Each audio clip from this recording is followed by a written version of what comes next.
Estamos de regreso y vamos entonces a conversar acerca de este primer año de gobierno de Javier Milei, destacando además, tal como lo ha hecho el propio mandatario, que la inflación pasó de 25,5% en diciembre del año pasado a un 2,4% actual. Se redujo el gasto público de organismos ineficientes, ha dicho, del número de ministerios que pasaron de 18 a 8, pero lo que no está diciendo es que aumentó significativamente la pobreza.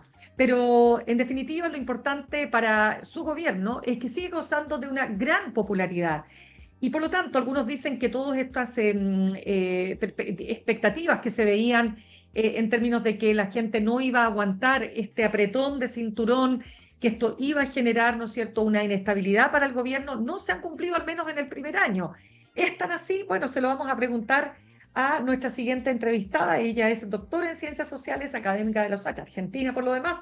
Elizabeth Gerber. Elizabeth, ¿cómo estás? Gracias por estar con nosotros esta mañana. Hola Mirna, gracias a ustedes. Siempre es un gusto conversar con vos.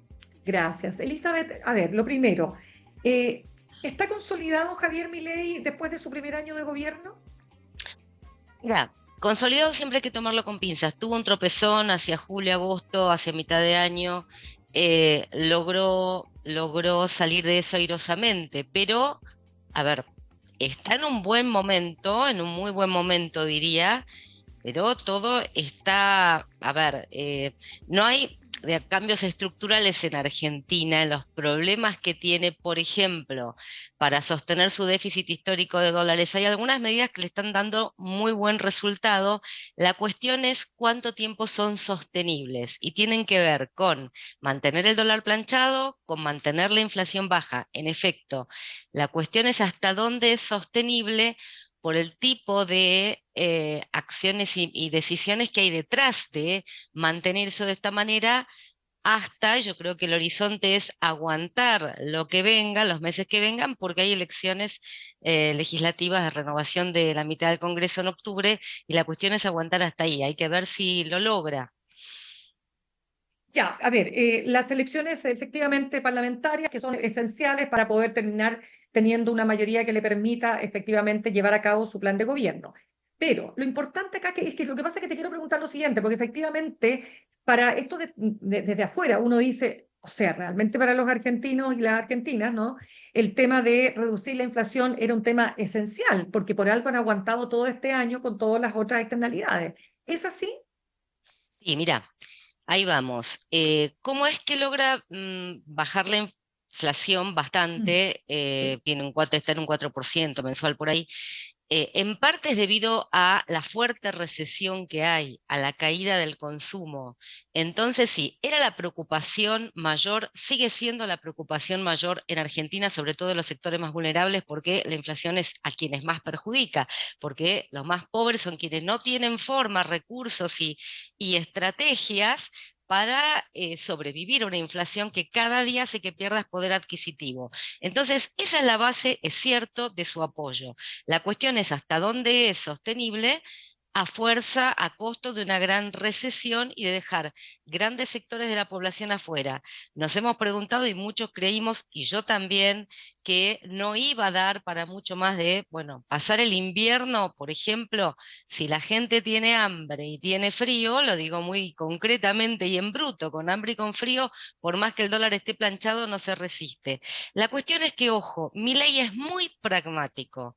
Y a pesar de que diga esto de la casta, bueno, negocia con la casta, a pesar de que hable de la no intervención del Estado, interviene permanentemente el Banco Central para mantener el dólar bajo, y además una cuestión central que siempre se escapa a los análisis.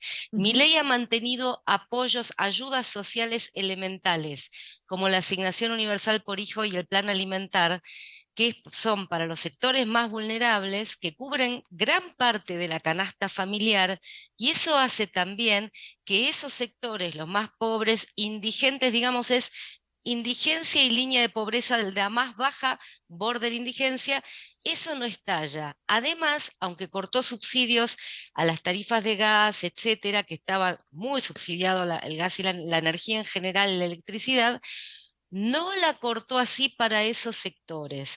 Entonces, ojo, en ese sentido es muy pragmático y esto no trasciende casi nunca. Parece que él cortó, agarró la motosierra. Bueno, ahí donde podía estallar, no cortó y mantiene subsidios. Ya, eso es súper interesante porque justamente en esa base está el sector, por supuesto, que se ha visto, como bien me explicas tú, más golpeado por estas alzas y estas inflaciones, ¿no es cierto?, tan agudizadas. Pero, de nuevo, aumentó la pobreza, o sea, la pobreza, digamos, Argentina venía de su octava recesión en 30 años, la inflación, ya lo dijimos, ¿no es cierto?, cómo bajó del 25 al 2,7, el registro más bajo en 3 años. Pero aquí viene lo que señala la última medición del Observatorio de Deuda Social de la Universidad Católica Argentina. La pobreza alcanzó al 49,9% de la población en el tercer trimestre, aunque dice que es una pequeña baja frente al 51% del segundo trimestre. A ver, pero con Alberto Fernández llegó a 45,2%. ¿Cuánto Sí. influye esto?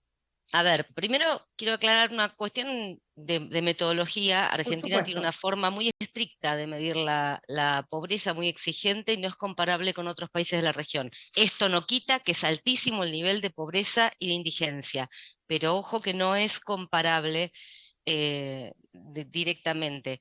De todas maneras es altísimo. Entonces, ¿cómo influye esto? Y brutalmente, pero como te digo, esos sectores, el hecho de que la inflación se mantenga controlado, por ahora los mantiene, digamos, con un nivel de esperanza y decir, vamos a aguantar, porque esto era de lo que más los golpeaba, la inflación descontrolada. Correcto. Entonces, después, segundo, estas ayudas directas. Tercero, hay un problema que sí puede ir increyendo. El desempleo no está alto, está bajo el 10, no está alto para lo que es la situación en general, pero cuidado. La política de importaciones, de apertura de importaciones indiscriminada que se propone Milei, lejos de su socio proteccionista Trump, está en una cosa de apertura indiscriminada y también medidas que toma para mantener el dólar bajo, va a hacer que entren importaciones y que la industria nacional y las pymes se vean muy afectadas. Esto golpea directamente al empleo. Por ahora no, pero va a empezar a suceder porque ya empezaron a ingresar y porque la industria nacional, que es importante en Argentina como empleador, las pymes también son muy importantes como empleadores, se van a ver muy golpeadas. Esto sí puede afectar fuertemente. Y después el otro factor que es el dólar se mantiene planchado también porque han blanqueado el ingreso de capitales, capitales que si volvían y retornaban a la Argentina debían entrar muy sancionados. Los blanqueó, entraron masivamente, las reservas saltaron de 15.000 millones a 34.000 y esto le permite jugar bastante con el precio del dólar. O sea, el Banco Central está interviniendo permanentemente. Por ahora de resultado, ahora a lo que voy es, estructuralmente, si Argentina tiene un problema enorme de déficit de dólares, ese es el problema histórico de la Argentina. Si abrís las importaciones, nuevamente va a haber una salida de dólares y la cuestión de mantener con estas reservas que entraron extra por el blanqueo de capitales, bueno, en algún momento también toca fondo. Entonces, por eso digo que esto de mantener el dólar así, bueno, la cuestión es estirarlo y aguantar hasta las legislativas, pero al no haber modificaciones estructurales, no sabemos para cuánto da. El cierre de ministerios en realidad no es que achicó tanto el déficit fiscal, es más por la galería, digo, gestos que se hacen a su electorado, que habla siempre él de cortar, ¿no? El Estado. La Milei grasa. dice, Milei dijo cosas como, entre la mafia y el Estado prefiero a la mafia, textual de él. Así que tiene este discurso muy de impacto, eso es central, muy de hablarle a su fanaticada, también en el plano internacional, quiere erigirse como líder de las ultraderechas, pero es bastante pragmático, mucho más de lo que parece. Ya, ese pragmatismo, ¿cómo se relaciona con todo este perfil que se hizo de Javier Milei, de un hombre inestable psicológicamente al menos? Bueno, Javier Milei es inestable psicológicamente, digo, en las redes estalla en furias con frecuencia, pero evidentemente a la hora de ciertas negociaciones políticas es capaz de hacerlas. También, bueno, tiene excesos verbales de todo tipo. Sacó hace poco, cuando se cumplió el primer año, el Decálogo de Acción Política, que extrema aún más su discurso. Habla de enemigos aplastar, ¿no? Condena a la prensa independiente, está muy perseguidor de prensa independiente, desprecia a la mitad de la ciudadanía a la que descalifica de zurda, etcétera. Habla de cuestiones que son directamente inconstitucionales, pero sobre todo es muy, muy violento. A la hora de los que hubo, como dicen en Chile, de negociar ciertas cosas, las hace con habilidad y ha logrado, hay algo que para mí es una sorpresa, debo decirlo, debo reconocerlo, su capacidad de comprar almas en el Congreso, porque no tenía para nada los votos para avanzar en muchas de las medidas que son clave para él, y ha logrado, a pesar de que se pelea con Macri todo el tiempo y que Macri también hace actos públicos de desprecio, por lo bajo negocian y logra que el macrismo le vote a favor, y también gran parte del radicalismo. Entonces ahí hay una capacidad de negociación o de cooptación en el Congreso que le está resultando clave. Esa capacidad que ha tenido Milei, porque por eso te digo, entre ese discurso vociferante, agresivo, violento, como dices tú, pero en la práctica, esa capacidad para gobernar es lo que hace que hoy día mantenga tan buenos números en materia de adhesión popular. No, yo creo que lo que es clave, la verdad que es más básico aún. Lo que mantiene la capacidad, no sé si tiene gran capacidad de gobernar, va a haber que verlo, digo, a lo largo del año que viene. Ahora tuvo un par de medidas, como te digo, la central es mantener a raya la inflación. Eso es... Lamentablemente, digo, porque lo puedo comprender por lo oprimente y desesperante que es, cómo Ujú. golpea la inflación a los más pobres, pero en este momento es casi lo único que define sus niveles de adhesión.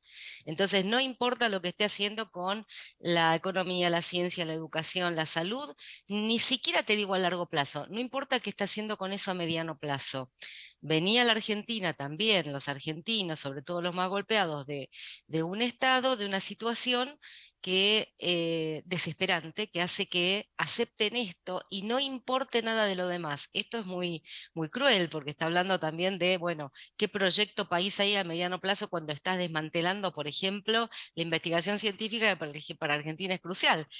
eh, Digo, en muchas de sus producciones, incluso para el desarrollo como país agroexportador. Es mentira que un país agroexportador solo vive de exportar en bruto. Tiene mucho que ver con cómo aplique avances en ciencia, tecnología, investigación e innovación, etcétera. Entonces, eso lo está desmantelando. Eso no importa nada hoy. No, lamentablemente, y lo digo con dolor, no pesa en absoluto. Lo que importa es mantener la inflación a raya y el dólar de la mano de esto, porque en Argentina siempre las corridas cambiarias fueron de la mano de corridas inflacionarias. Entonces, eso es lo que prima. Mientras eso le dure, va a sostener un rato más. Pero como te digo, si el desempleo se dispara, se va a complicar. Y con este modelo de importaciones abiertas, sin filtro, digamos, es probable que el desempleo se dispare. Entonces hay que ver cómo equilibra todo esto, ¿no? De un desempleo que puede aumentar, de la pobreza que sigue en aumento también, de hasta dónde aguanta con subsidios sin decirlo también disimuladamente para los sectores más pobres.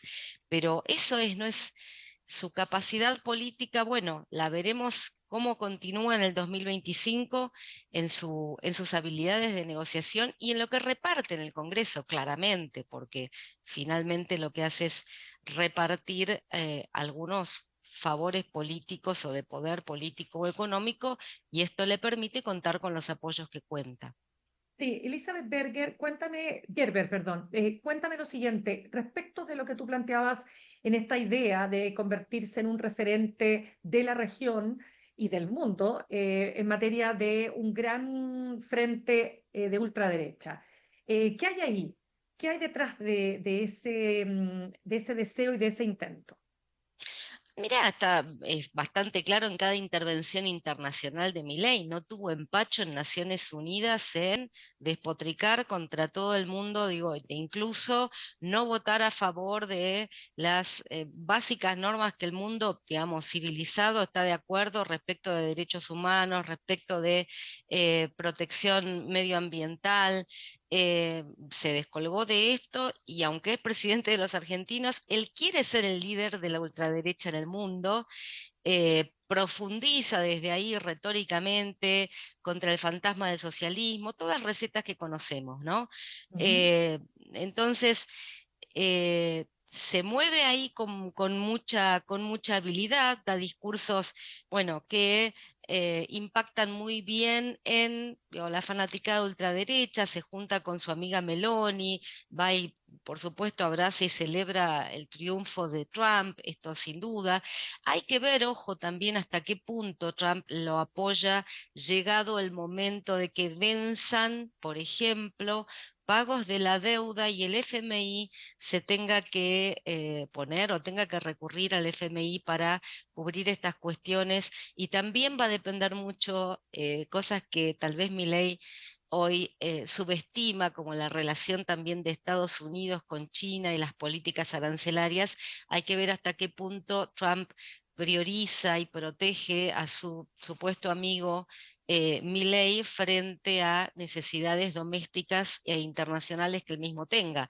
También, ojo, ahí también hay cierto pragmatismo porque empezó con una cosa muy agresiva, muy rupturista hacia, por ejemplo, Brasil y Brasil y China son los dos principales socios comerciales de la Argentina, es el principal, a ver, los principales destinos de nuestras exportaciones, entonces es imposible sobrevivir rompiendo relaciones con Brasil y China. Por lo tanto, también ahí hay un entorno de Milei, ojo, que le modera el discurso y que ujú. después de que él sale a agredir, etcétera, bueno, salen a tratar de recomponer lo que él mismo trata de romper. Lo mismo pasó en el Mercosur, ¿no? Cuando estaba por fin salir el acuerdo Mercosur-Unión Europea, y Milei iba con un discurso de ruptura con el Mercosur y lo pararon. Y lo pararon a ver, el entorno económico lo paró. Argentina no puede romper con el Mercosur. Cuéntame la presencia de este chileno Daza en este Ministerio de Economía, biministerio, ahí para que nos ayudes a entender. ¿Ha tenido un efecto también en sus políticas económicas? No, a ver, si es una persona más que está ahí, no lo estoy subestimando, pero Mm. claramente la figura central en economía es su ministro y es también Sturzenegger, un ministro que venía desde antes. Él ha combinado, ¿no? Siempre en la Argentina el Ministerio de Economía es Economía y Hacienda. Esto siempre ha sido así. Ya. Y también creo ahora un ministerio de la desregulación, por si estuviera poco claro, digo, cuál es el objetivo de este gobierno, la bandera de este gobierno, un ministerio de la desregulación. El que lleva las cosas ahí es el ministro de Economía Caputo, también el presidente del Banco Central, Santiago Bausili, y Sturzenegger, que viene de gobiernos anteriores. Esos son quienes llevan esta Claro, política sí. absolutamente radical, te diría pre-keynesiana, ni siquiera ante-keynesiana, pre-keynesiana de ajuste cero y de déficit cero, cueste lo que cueste. Claro, me refería básicamente al rol que ha jugado como, o sea, que juega como secretario de Política Económica, ¿no es cierto? Él es este chileno José Luis Daza, que en estos Sí, días también tuiteaba a propósito de los acercamientos o no de Chile Vamos, de la derecha tradicional chilena, con el oficialismo para poder destrabar una reforma a las pensiones, que es un tema que también llamó mucho la atención porque en un tono muy agresivo, ¿no? Pero bueno, eso es parte también a ver, de este modelo de hacer política en términos comunicacionales que por lo menos, yo no sé, pero parece que no molesta tanto a los argentinos y particularmente a los jóvenes. ¿Sigue teniendo, digamos, popularidad, una popularidad importante en ese segmento de la población? Sí, lamentablemente entre los jóvenes sí, pero ojo. a ver, que no parezca molestar tanto a los argentinos, la Argentina está absolutamente dividida, sí, estuvo polarizada entre el kirchnerismo y el macrismo, está ahora más polarizada aún entre, es cierto, una mitad, un 50, un poquito más del 50, creo 53, 54, que sigue apoyando Milei, y la otra mitad que está completamente en contra, no es ni siquiera... a ver, un no sabe, no contesta, una neutralidad, es completamente en contra. Entonces sí, él juega fuerte con este discurso polarizante, sí, entre los jóvenes sigue teniendo apoyo, fue importantísimo en su triunfo electoral. Esto Sí, sin pues, duda. Pero es, bueno, no es nada, nada del otro mundo, a ver, no nada del otro mundo, no es nada, aunque nos siga sorprendiendo, no es diferente de estos discursos de otros líderes de la ultraderecha, provocativos, polarizantes, violentos, es, digo, muy parecido a lo de Bolsonaro, muy parecido a lo de Trump, ¿no? Digamos, yo creo que escuché, leí algo por ahí que es un aceleracionista y me pareció un término muy interesante, es alguien que condensa tendencias que ya se daban, ¿no? Entonces había sectores sumamente desconformes, indignados, etcétera, y además jóvenes con poco recorrido en la política que prendieron de inmediato con esto rupturista, con esto de la motosierra, con discursos muy agresivos, muy violentos, muy despectivos, y que preocupa, por supuesto, desde el punto de vista sociocultural. Preocupa que prendan estos discursos más allá de las opciones en economía. Lo que preocupa es en materia de, digo, una sociedad violenta, también de desprecio a los derechos humanos, de desprecio a las diferencias, etcétera. eh, es muy, es muy alarmante que esto prenda así, pero lamentablemente, bueno, excede a la Argentina, ¿no? Excede a la Argentina y vemos que eh, algo sucede en el mundo, que estos discursos caen en territorio fértil. Y es lo que siempre nos tenemos que preguntar, no por qué hay un, comillas, loco o fanático o violento que habla así, sino por claro, qué hay territorio porque fértil para estas semillas. totalmente. Déjame la última pregunta que te quiero hacer, porque ya se nos va acabando el tiempo. Elizabeth Gerber, doctora en Ciencias Sociales, académica en la USACH, conversando con nosotros a esta hora aquí en Alpampán por el mostrador.cl. ¿Qué pasa con Victoria Villarruel, la vicepresidenta? Porque se habló hace algunos meses de que había una relación muy complicada con ella. ¿Qué ocurrió? Sí. Victoria Villarruel fue tomando vuelo propio, ya lo tenía, y para, Ujú. digo, cualquier persona que olfateara un poco perfiles políticos veía, se veía que Victoria Villarruel tiene su propia impronta con apoyos también que ella fue cosechando y recorriendo en los gobiernos provinciales, en las provincias, en sectores afines, bueno, a lo que es su trayectoria, su historia familiar, sectores del sector militar, los militares, porque su padre lo era y ella Claro. hace un discurso ahí muy, muy pro militar, negacionista de la dictadura, etcétera, y ha logrado cosechar sus apoyos y distinguirse del presidente.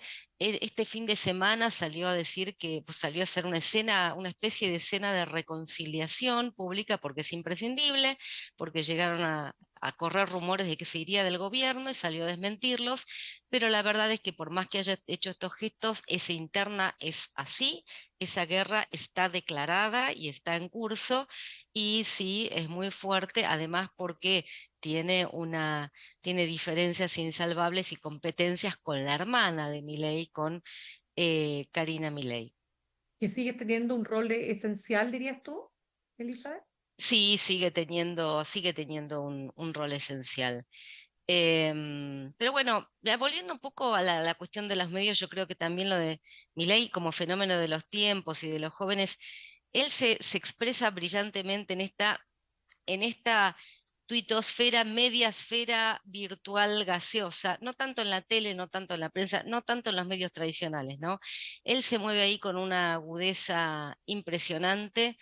Victoria Villarruel va por otros caminos y recorre territorio, pero Milei, claro, lo de Milei clarísimamente es la esfera virtual, ¿no? Viste, no sé, eh, cuántos tweets manda por día, no tengo ni la cuenta, pero la verdad es que parece que pasa más tiempo ahí que gobernando, pero le da resultado y como vos dijiste, entre los jóvenes, por supuesto, prende muy Eso. fuertemente aquello. Sí, realmente impresionante. Elizabeth Gerber, doctora en Ciencias Sociales, académica de la USACH, gracias por estar con nosotros esta mañana.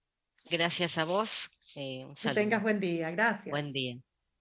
Saludamos a nuestros auspiciadores. Ahorrar cotidianamente se puede y de forma organizada, rápida y online con Ahorrando, la nueva funcionalidad de tu app Coopeuch, en donde puedes programar ahorros de manera fácil y entretenida, eligiendo tus propias reglas y metas. Haz que el ahorro sea parte de tu vida con Ahorrando de Coopeuch.